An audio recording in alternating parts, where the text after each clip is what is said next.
তিনটি কাজ করলে 100% রিজিক বাড়বে, এটা কেউ ঠেকাতে পারবে না। নবীজি সাল্লাল্লাহু আলাইহি সাল্লাম এই তিনটি আমলের কথা নিজেই বলে দিয়েছেন। এই তিনটি আমল যদি আপনি করতে পারেন, আপনার ঘরে কোনো অভাব থাকবে না, কাঁচামরিচের জন্য কারো কাছে হাত পাততে হবে না। মনে রাখবেন, নবীজি সাল্লাল্লাহু আলাইহি সাল্লাম যে আমলগুলো আমাদেরকে শিক্ষা দিয়েছেন, এই আমলগুলো যদি আমরা করতে পারি, আল্লাহ পাক রব্বুল আলামিন দুনিয়া আমাদের কাছে নত করে দিবেন। অনেক সময় বলেন যে হুজুর, দুনিয়া আমাদের কাছ থেকে বিমুখ হয়ে গেছে, কেমন যেন আমরা ঋণে জর্জরিত হয়ে যাচ্ছি। এই তিনটি আমল আপনারা করবেন। নাম্বার 1, 1 নম্বর আমল হচ্ছে ফজরের সময় 2 রাকাত সুন্নত পড়বেন।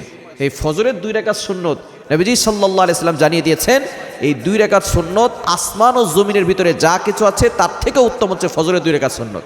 কিন্তু দুঃখজনক হলো সত্য, আমরা ফজরের নামাজ পড়ি না। ফজরের 2 রাকাত সুন্নত পড়বেন। এরপরে ফজরের সুন্নতের পরে ফরজের আগে মধ্যবর্তী সময় আপনি আল্লাহর কাছে দোয়া করবেন, আপনার রিজিকের জন্য আল্লাহর কাছে দোয়া করবেন, কারণ এই সময় দোয়া করলে দোয়া কবুল হয়। আমরা অনেকেই জানি না। নবীজি সাল্লাল্লাহু আলাইহি সাল্লাম জানিয়ে দিয়েছেন, তিরমিজি শরীফের হাদিস, আদ-দুআ লা ইউরাদ্দু বাইনাল আযানি ওয়াল ইকামা, আযান ও ইকামতের মাঝখানে দোয়া করলে সেই দোয়া ফিরিয়ে দেওয়া হয় না। আর এই ফজরের সময়টা হচ্ছে বরকতের সময়।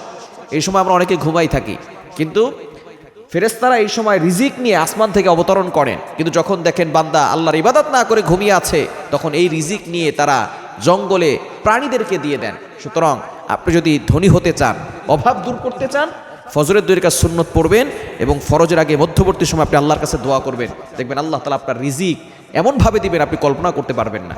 এবং দ্বিতীয় নাম্বার হচ্ছে ফজরের নামাজের পরে লা হাওলা ওয়ালা কুওয়াতা ইল্লা বিল্লাহিল আলিয়্যিল আযীম, এটা 100 বার পড়বেন। এই শব্দটা, এই জিকিরটা, এটা হচ্ছে জান্নাতের ভান্ডার। তিরমিজি শরীফের হাদিস, আবু দাউদ শরীফের হাদিস, সিয়াসিত তার ম্যাক্সিমাম হাদিসের কিতাবের ভিতরে হাদিস এসেছে। নবীজি সাল্লাল্লাহু আলাইহি ওয়াসাল্লাম এই আমলের কথা বলেছেন, লা হাওলা ওয়ালা কুওয়াতা ইল্লা বিল্লাহিল আলিয়্যিল আযীম। এটা হচ্ছে জান্নাতের ভান্ডার, জান্নাতের গুপ্তধন। এটা 100 বার পড়বেন। আল্লাহ পাক রব্বুল আলামিন ওই দিনের যত কিছু প্রয়োজন আছে, সকল প্রয়োজন আল্লাহ তাআলা মিটিয়ে দিবেন। কোনো প্রয়োজন আল্লাহ পাক রব্বুল আলামিন পূর্ণ করবেন না এমন হবে না, অর্থাৎ সকল প্রয়োজন আল্লাহ তাআলা মিটিয়ে দিবেন, প্রয়োজন পূর্ণ করে দিবেন।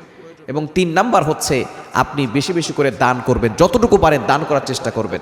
নবীজি সাল্লাল্লাহু আলাইহি ওয়াসাল্লাম জানিয়ে দিয়েছেন, আস-সাদাকাতু তুতফি গাদাবার রাব্বি ওয়া তাদফাউ মিতাতাসসু।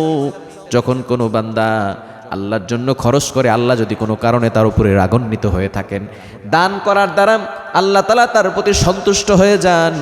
শুধু তাই নয়, আস-সাদাকাতু তাদুররুল বালা, donation protect from all accident, সকল বিপদ আপদ থেকে, বালা মুসিবত থেকে, দুর্ঘটনা, অ্যাক্সিডেন্ট থেকে আল্লাহ বান্দাকে হেফাজত করবেন দানের মাধ্যমে।